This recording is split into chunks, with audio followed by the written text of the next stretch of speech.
I'm going to tell you some stories, because I'm an interesting chap, and you should listen to me, because, well, here's a story that's kind of intriguing, maybe. I'm sure you've had a similar experience to this when you were younger.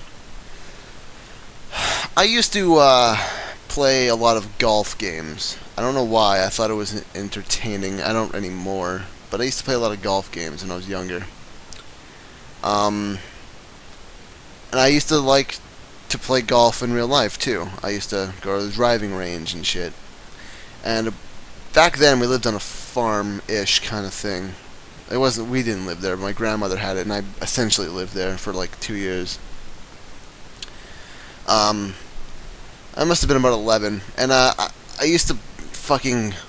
We had a big field, and I used to go into the field and just shoot golf balls around all the time. I'd have to go pick them up, of course. Like I had to because we used that field for grass, and they had to mow it, and they wouldn't want a fucking golf ball caught in the giant lawnmower thing. So when I was out there, my mother came up to me while I was, just smacking golf balls around. And I was like, okay, I gotta be all cool. Someone's watching me now. So I hit the fucking ball as hard as I could, and it went flying over the field in a big arc. It wasn't really that far, to be honest. It may have been like maybe 80 yards. I measure only, for some reason in golf, I only measured by yards, because it's an American-ish sport, and that's how fucking Americans measure shit. So, it must have been like 80 yards-ish. Not impressive at all, but to me it was, because I was like 11. I was like, heh, I nailed that. And I turned around to my mother, who was watching me, and I was like, you think I'm ready for mini golf or what? Because I was all tough, and I was like, yeah, I'm gonna go to like all these mini golf tournaments, and I'm gonna fucking just kill every other kid there, and just like go to pro immediately. And she was like, mini golf is only for putting. And I was like, yeah, I know. I'm gonna destroy that too. It's one of those awkward things where it's like you're so sure of yourself and you're corrected, and you're like, well, whatever, of course. There's another story of me subtly harassing children when I was younger. Of course, this guy was a year older than me. I was in grade 5. Soccer was all the rage in my elementary school.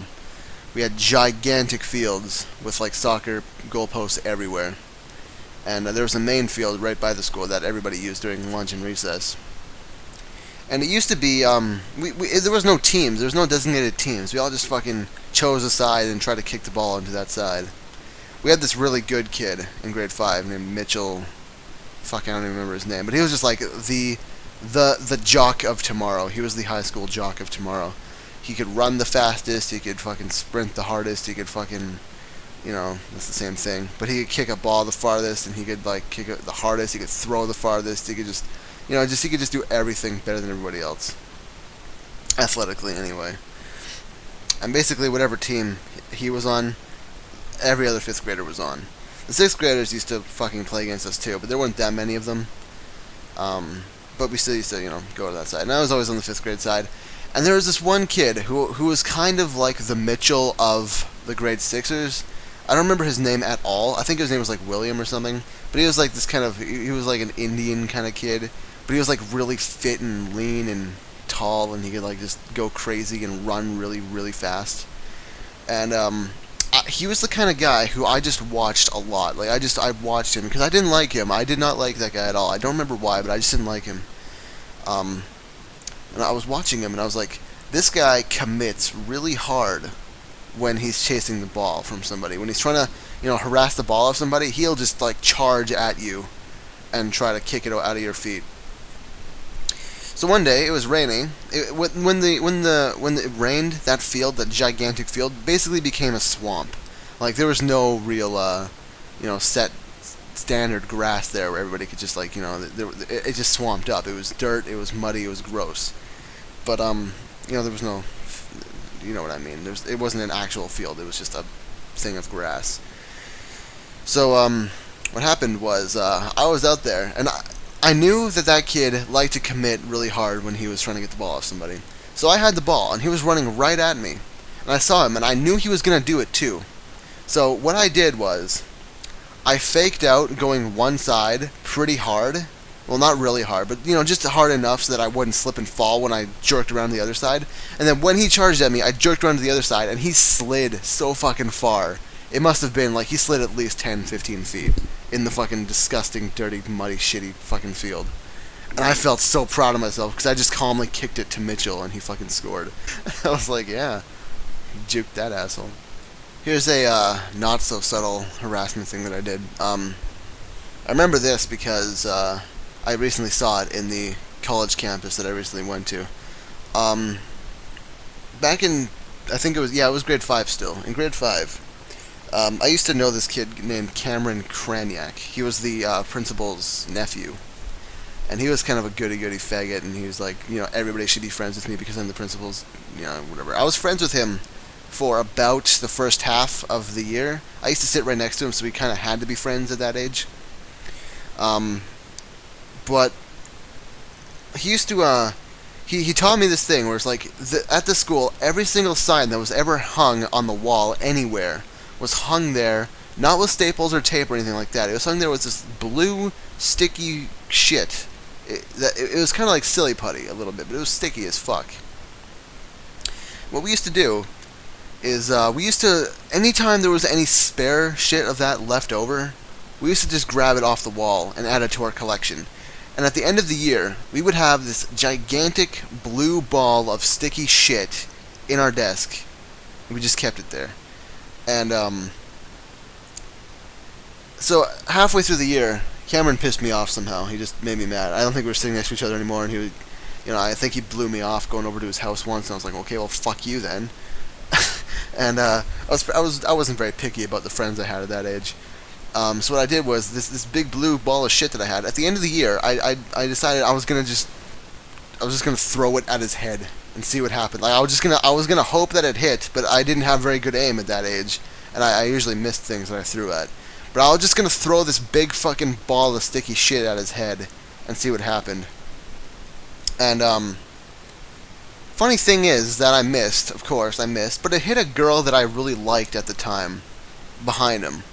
And she was crying. And I don't know why she was crying. Because it was just a ball of sticky shit.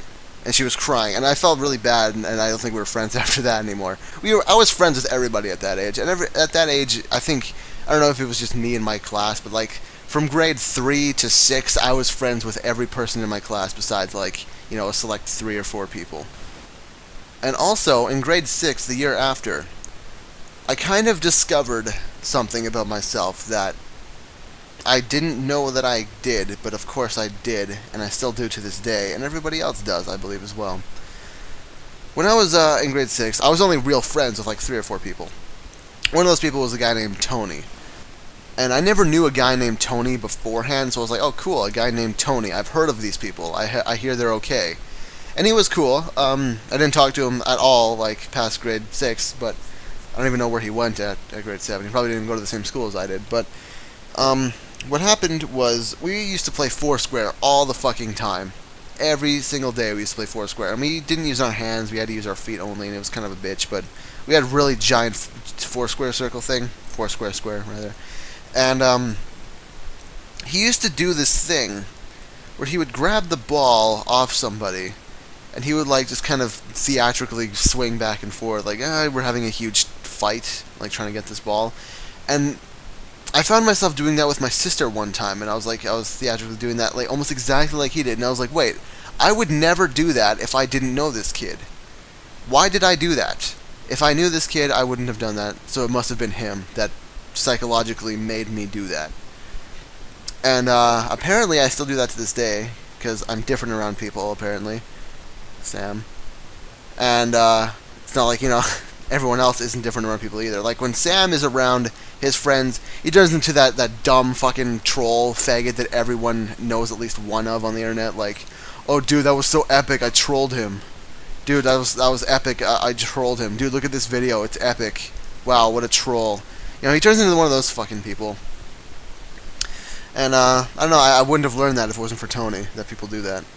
And I started with me, so I think that's a little bit humble of me to actually do that. But, that's all the stories I have for now. I probably have a few more, but I don't know. I'm tired. See ya.